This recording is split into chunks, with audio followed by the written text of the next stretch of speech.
এইবার ঈদে মা অসাধারণ মজার এক ডেজার্ট তৈরি করে, যেটা আমি শেয়ার না করে একদমই থাকতে পারলাম না।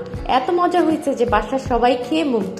সো ভাবলাম পুরো রেসিপিটা আপনাদের সাথে এই ভিডিওতে শেয়ার করি।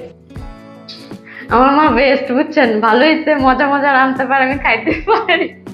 খাও, ভালো লাগলে বেশি বেশি করে খাও। Hello everyone, welcome to Anna simple life. মা সেমাই রান্না করতেছো? হ্যাঁ, নতুন ধরনের একটা সেমাই রান্না করতেছে। তুমি দেখো, তুমি একটু শিখো। প্রথমে আমরা একটি পাত্রে ঘি নিয়ে নিয়েছি এবং এই ঘিয়ের মধ্যে আমরা আমাদের সেমাই ভেজে নিব। এখানে 2 প্যাকেট সেমাই নিয়ে নিয়েছি, আর ঘিটা আমাদের বাসার তৈরি একদম খাঁটি ঘি। কিভাবে আমি ঘি তৈরি করি বা বাটার তৈরি করি এটার একটি ভিডিও আছে, চাইলে আপনারা দেখে নিতে পারেন। সেমাই ভাজার সময় আমাদের চুলার আঁচ মিডিয়াম রাখতে হবে যেন পুড়ে না যায়। সেমাই ভাজা হয়ে গেলে এর মধ্যে পরিমাণ মতো চিনি, নারকেল কুড়া এবং কনডেন্স মিল্ক দিয়ে দিব।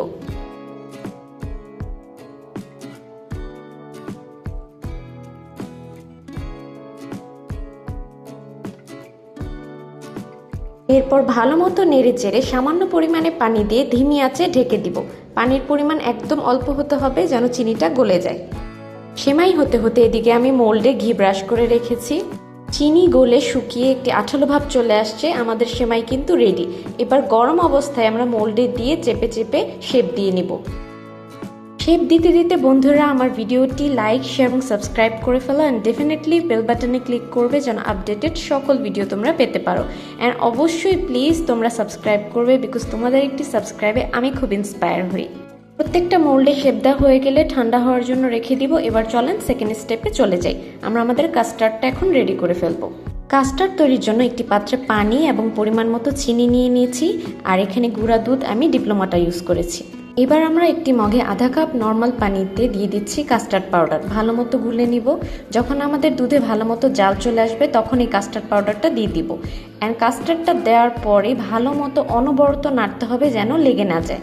কাস্টার্ডের ঘনত্ব আপনারা দেখতেই পাচ্ছেন। সো এবার ঠান্ডা হওয়ার জন্য রেখে দিব। এদিকে আমার সেমাই কিন্তু ঠান্ডা হয়ে জমে গিয়েছে। এবার ডেকোরেশনের পালা। আমাদের এই সেমাইটা আমরা আলতো হাতে আস্তে আস্তে করে উঠে নিব যেন ভেঙে না যায়। মোল্ড থেকে প্রত্যেকটা বের করে সুন্দর করে ট্রেতে রেখে এবার উপর দিয়ে কাস্টার্ড দিয়ে দিব। আমার বাসায় গাজর আর বাদাম ছিল বলে সেগুলো দিয়েই আমি ডেকোরেশন করে নিয়েছি। আপনারা আপনাদের মনের মতো ডেকোরেশন করে নেবেন। সো ডেকোরেশন হয়ে গেলে আমি ফ্রিজে ভালো মতো জমিয়ে নিব। আজকে আমাদের এই রেসিপিটা আমি 2 ভাবে করেছি, একটা কাস্টার্ড সহ আর একটা কাস্টার্ড ছাড়া। সো যেটা ছাড়া সেটা আমি নর্মালি বাদাম দিয়ে ডেকোরেশন করে নিয়েছি আর বরফি স্টাইলে কেটে নিয়েছি। তো ফাইনালি তৈরি হয়ে গিয়েছে আমাদের এই মজাদার সেমাই কাস্টার্ড বরফি। এটা এত মজা হয়েছে যে কি বলবো। কমেন্ট সেকশনে অবশ্যই জানাবেন যে আপনাদের কেমন লাগলো। ভিডিও আজকে এই পর্যন্তই। দেখা হবে তোমাদের সাথে নেক্সট ভিডিওতে নতুন কোনো গল্প নিয়ে। তোমরা ভালো থেকো, সুস্থ থেকো। এই যে এই সেমাইটা মা রান্না করছিল, আমি এখন টেস্ট করে আপনাদের বলবো।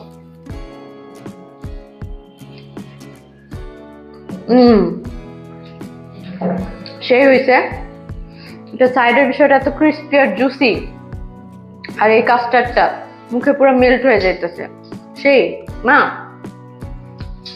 আমার মা বেস্ট, বুঝছেন? ভালো হয়েছে, মজা মজা রাঁধতে পারে, আমি খাইতে পারি। খাও, ভালো লাগলে বেশি বেশি করে খাও। সেই আপনারা একবার হলেও রেসিপিটা ট্রাই করে দেখবেন, অনেক মজা।